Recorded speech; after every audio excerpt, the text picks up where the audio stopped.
Zina merupakan tindakan asusila yang sangat tercela. Islam sendiri mengategorikannya sebagai dosa besar kedua setelah perbuatan syirik, menyekutukan Allah. Hukuman pelaku zina pun sangat berat, yaitu dirajam sampai meninggal jika pelakunya sudah memiliki istri, muhsan, dan dicambuk sebanyak 100 kali jika belum menikah gairu muhsan. Berkaitan hal ini, ada kisah dramatis dua sahabat yang mengaku di hadapan Nabi telah berbuat zina. Mais bin Malik dan perempuan dari kabilah Gamidiyah.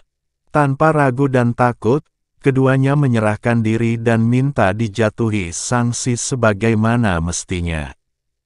Yuk, simak kisahnya. Kisah Mais bin Malik mengakui perbuatan zina di hadapan Nabi. Diriwayatkan dari Buraidah, sekali waktu Mais bin Malik datang menemui Rasulullah Sallallahu Alaihi Wasallam, dan berkata, "Sucikanlah aku, wahai Rasulullah." Rasulullah menjawab, "Apa-apaan kamu ini? Pulang dan mintalah ampun serta bertaubat kepada Allah." Mais pun pergi. Belum lama kemudian dia kembali dan berkata, "Sucikanlah aku, wahai Rasulullah." Rasulullah menjawab sebagaimana jawaban sebelumnya.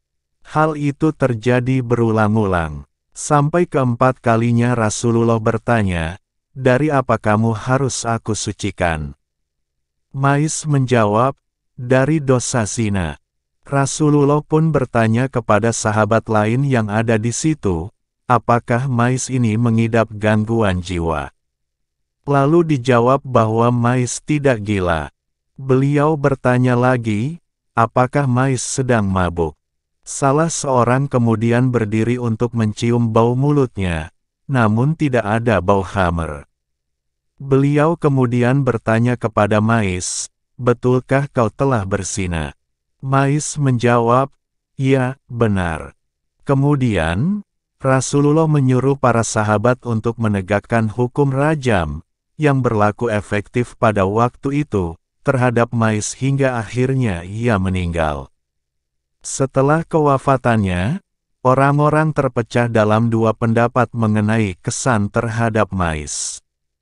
Sebagian mengatakan bahwa Mais telah celaka akibat dosa yang telah diperbuatnya.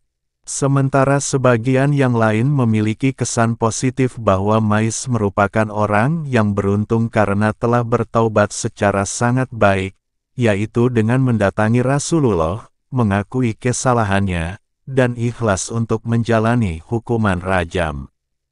Sampai selang 3 hari setelah kematian Mais, kedua kubu itu masih dalam pendapatnya masing-masing. Hingga akhirnya Rasulullah meminta mereka untuk memohon ampunan kepada Mais. Lalu beliau bersabda, "Sungguh Mais telah bertaubat dengan sempurna, dan seandainya taubatnya dapat dibagi untuk satu kaum, pasti taubatnya akan mencukupi seluruh kaum tersebut." Kisah ini dicatat oleh Imam Bukhari dalam sahihnya pada bab merajam pelaku zina di musala, hadits nomor 6434. Semoga bermanfaat. Assalamualaikum warahmatullahi wabarakatuh.